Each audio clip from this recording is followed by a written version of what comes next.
उनको आपसे ज़्यादा खुश कोई नहीं रख सकता था और ये बात वो आज रियलाइज़ कर रहे हैं। व्यूअर, आप अपने पर्सन को विजुअलाइज़ करिए और मैं आपके और आपके पर्सन के लिए कार्ड स्प्रेड करता हूँ।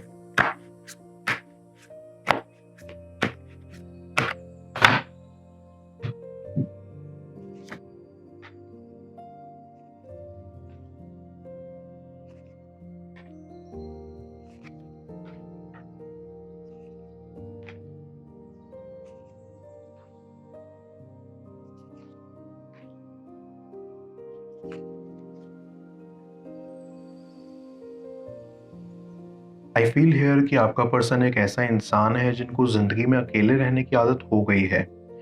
उनका एनर्जी एंड ऑरा ही ऐसा है कि वो ज़्यादा देर तक किसी के साथ कनेक्शन नहीं रख पाते। वो अपनी कंपनी ज़्यादा एंजॉय करते हैं। इस चीज़ के पीछे रीज़न तो काफ़ी है, लेकिन हाँ, वो आपके ना होने का उनकी ज़िंदगी में रिग्रेट तो काफ़ी ज़्यादा रखते हैं। वैसे तो I am getting a strong feeling कि आपका पर्सन एक बहुत ही ज़्यादा मैच्योर, लॉजिकल एंड एनालिटिकल इंसान है, बट उनकी सबसे बड़ी प्रॉब्लम ये है कि वो बहुत ही ज़्यादा ओवरथिंक करते हैं एंड किसी भी सिचुएशन को लेके इतना ज़्यादा उलझ जाते हैं कि उन्हें समझ नहीं आता कि अल्टीमेटली वो क्या करें। पर आखिर क्या रिलेशन है इन सब का आपके साथ, उनके कनेक्शन का? क्या बस यही रीज़न है कि वो आज भी रिग्रेट करते हैं कि आप उनकी लाइफ में नहीं हो बिकॉज वो एक ओवरथिंकर हैं, या फिर यहाँ कुछ और भी छुपा हुआ है? The thing that I understand here is कि आपके पर्सन का एक पास्ट में काफ़ी गहरा ट्रॉमा रह चुका है। उनका एक काफ़ी बुरा एक्सपीरियंस रहा है जहां उनको लगा कि उनका पास्ट का partner was right for them, लेकिन ऐसा बिल्कुल भी नहीं हुआ। उनका विश्वास बहुत ही बुरे तरीके से टूटा और उनको बिट्रेयल मिला, तो इन सब की वजह से उन्होंने अपने आप को एक स्मॉल शेल में कवर कर लिया एंड इसलिए वो आसानी से किसी को भी ट्रस्ट नहीं कर सकते। और यही आप लोगों के साथ भी हुआ। वो अंदर से एक काफ़ी डरे हुए इंसान हैं जो किसी को भी अपना दिल देने में, उन पे भरोसा करने में हिचकिचाते हैं। आपके पर्सन का एक बहुत ही बड़ा रिग्रेट ये है कि उन्होंने आपसे कम्युनिकेशन नहीं किया। उन्होंने कभी भी आपको कन्वे नहीं किया कि उनके अंदर इतना डर बैठा हुआ है। He always hesitated to open up और इसीलिए आप लोगों के बीच में काफ़ी ज़्यादा डिस्टेंस बढ़ गया था। आपका पर्सन अभी एक हीलिंग जर्नी में है और वो धीरे धीरे अपने पास्ट एक्सपीरियंसेस एंड ट्रॉमा से रिकवर कर रहे हैं। अब दिल तो बिल्कुल कांच जैसा है, एक बार टूटता है तो उसे जितना भी जोड़ो दाग तो रह ही जाते हैं ना। और ये एक बड़ा रीज़न था कि वो आप पर खुल के ट्रस्ट नहीं कर पाए। जब आप अपने पर्सन की लाइफ में आए तो वो फिर आपके लिए फील करने लगे। उन्होंने आपके लिए एक सॉफ्ट कॉर्नर डेवलप करना शुरू कर दिया एंड इस बात ने उनको काफ़ी ज़्यादा डरा दिया। उन्हें पता था कि आप कितने अमेजिंग हो, बट वो बहुत ही ज़्यादा डरे हुए थे एक नई रिलेशनशिप में जाने के लिए। और ऑनेस्टली उस पॉइंट पर वो बिल्कुल भी रेडी नहीं थे मूव ऑन होने के लिए। उन्होंने ना अपनी आंखों पे जानबूझ के पट्टी बांध रखी थी। वो ये बहुत अच्छे से समझ रहे थे कि आप अलग हो। इनफैक्ट आपके जैसा अच्छा एंड केयरिंग इंसान से वो इससे पहले कभी नहीं मिले थे और वो डर गए।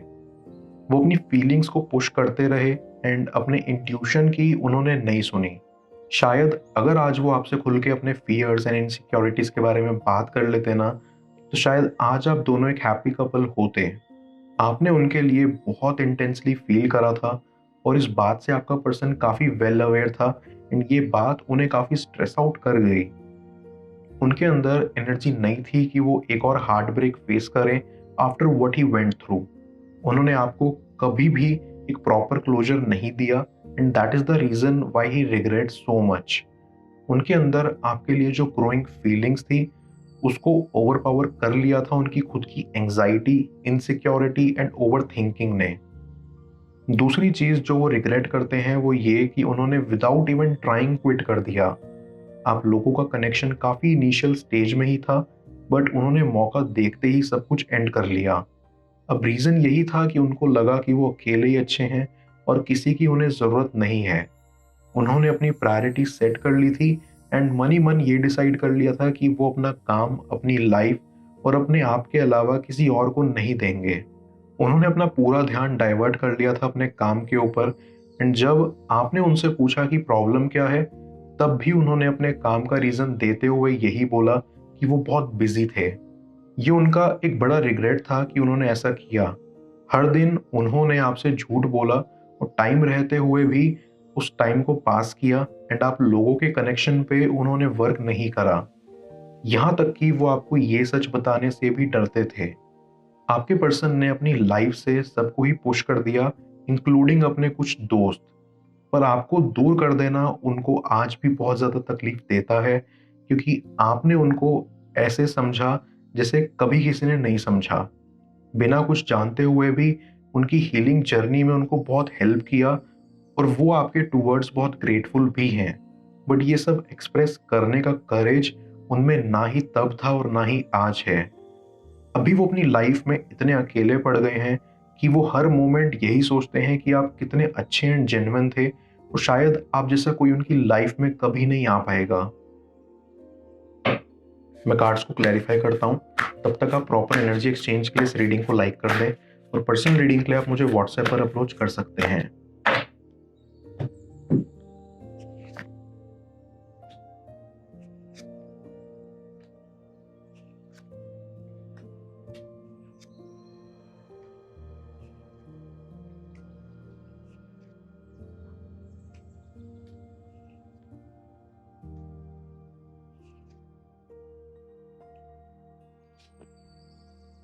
I get a very strong feeling कि आपका पर्सन एक ऐसा इंसान है जिन्होंने अपनी लाइफ में अच्छे से ज़्यादा बुरे को देखा है।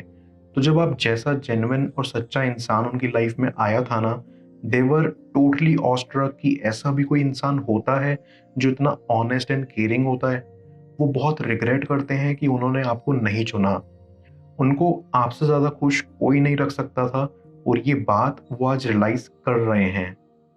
वो रिग्रेट करते हैं इस बात का कि उन्होंने अपनी हैप्पीनेस को अपने हाथों से पुश कर दिया, बिकॉज वो इतना डरे हुए थे कि फ्यूचर में भी अगर वो इतना हर्ट हुए तो वो शायद इतना टूट जाएंगे कि कभी उठ के खड़े ना हो पाए। इन सब का एंड रिजल्ट यही है कि वो आज एक लोनली एंड डिप्रेस्ड इंसान हैं। वो आज ये रियलाइज कर रहे हैं कि शायद आप ही उनके ट्रू सोलमेट थे, बट टाइम रहते वो आपको ये सब नहीं बता पाए। उन्होंने आपको ये तक नहीं बोला कि वो रेडी नहीं है for a full fleshed relationship and आपके एक्सपेक्टेशंस को बढ़ाने के बाद वो बस यूं ही दूर चले गए बिना कोई एक्सप्लेनेशन दिए। उनको लगा था कि वो खुद को हील कर सकते हैं एंड किसी की हेल्प की उन्हें ज़रूरत नहीं है, बट वो ये भूल गए कि कभी कभी हेल्प लेना या मांगना बुरी बात नहीं होती। कभी कभी किसी को सहारे की ज़रूरत पड़ती है और सहारा लेना किसी को छोटा या बड़ा नहीं बनाता। उनका प्राइड एंड ईगो उनकी फीलिंग्स को ओवरपावर कर गया और बस वो जैसे ही अपनी आंखों पर पट्टी लगाए बैठे थे। ना ही उन्हें कुछ और जानना था, ना ही कुछ और समझना। अगर आप लोगों में कभी रिकंसिलेशन हो ना, तो वो बस सबसे पहले यही बोलेंगे कि उन्होंने कैसा फील करा था अपने पास्ट में, वो कितने हर्ट हुए थे और उनका ट्रॉमा कितना सीवियर था। वो आपको ये भी बोलेंगे कि उनकी लाइफ बहुत ही ज़्यादा मेस्ड अप है। वो दिखते तो काफ़ी स्ट्रॉन्ग, रफ एंड टफ हैं, बट अंदर से वो एक छोटे बच्चे जैसा डरा हुआ फील करते हैं, जिन्हें किसी के सहारे और प्यार की ज़रूरत है। वो बोलेंगे कि वो आपको अपनी ज़िंदगी में वापस चाहते हैं एंड वो आपके लिए एक बेटर इंसान बनने की कोशिश कर रहे हैं। He is working on himself ताकि वो आपके लायक बन पाएँ और आपको खुश कर पाएँ। वो आपके साथ अपना एक फ्यूचर देखते हैं और आप उनके प्रति जितना काइंड एंड केयरिंग थे, वो उनको काफ़ी मोटिवेट करता है। वो फाइनली एक्सेप्ट भी करेंगे कि आपका प्यार ही बस एक ऐसी चीज़ है जो उनके टूटे हुए दिल को दोबारा जोड़ सकता है और उन्हें ज़िंदगी में मूव ऑन करने में हेल्प कर सकता है। आपका पर्सन आपको दोबारा खोना नहीं चाहता है एंड एक बार सब ठीक हो जाए ना, तो वो आपको हमेशा खुश रखेंगे। But now is not the right time. बस आपको उन्हें थोड़ा टाइम देना होगा ताकि वो आपके सामने आए एंड सच एक्सेप्ट करें। अपनी लाइफ में उन्होंने जो आपके लिए दरवाज़ा बंद कर दिया था, वो खुद उसको ओपन करेंगे एंड आपको पूरे रिस्पेक्ट एंड प्यार के साथ अपनी लाइफ में जगह देंगे। बस ये याद रखना कि थिंग्स टेक टाइम और हमारी ज़िंदगी में होप ही एक ऐसी चीज़ है जो हमें हेल्प करती है to work for better days. तो कभी होप मत छोड़ना और टाइम के वैल्यू को अंडर एस्टिमेट मत करना। Everything will work out, just have faith on yourself and your love. मैं ओरेकल ऑफ द फेरीज की मदद से यूनिवर्स से आपके लिए एडवाइस पूछूंगा। देखते हैं यूनिवर्स आज आपको क्या एडवाइस करना चाह रहा है।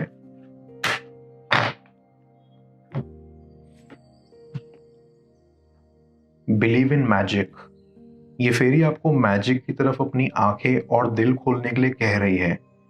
ये फेरी कहना चाहती है कि आप चलते चलते 2 मिनट के लिए रुकिए और फिर रुक कर अपने आसपास, ऊपर नीचे, अपनी सराउंडिंग में मैजिक को फील करिए। क्योंकि कई बार हमें रुक कर अपने आसपास फूलों की सुगंध लेनी चाहिए और नेचर को उसका मैजिक रिवील करने देना चाहिए। बच्चे अपने अराउंड हर दिन मैजिक को देखते हैं, उनके लिए नेचुरल है। अगर आप इस वक्त अटका हुआ फील कर रहे हैं तो बस इस दुनिया को अपने अंदर के बच्चे की नजर से देखना शुरू करिए। उनके दिल में आपकी क्या छवि है जाने स्क्रीन पर शो हो रही इस अगली टैरो रीड में। पेड पर्सनल रीडिंग के लिए आप मुझे व्हाट्सएप पर अप्रोच कर सकते हैं। मैं मिलता हूं आपसे दोबारा अगली टैरो रीडिंग में। Till then, bless you.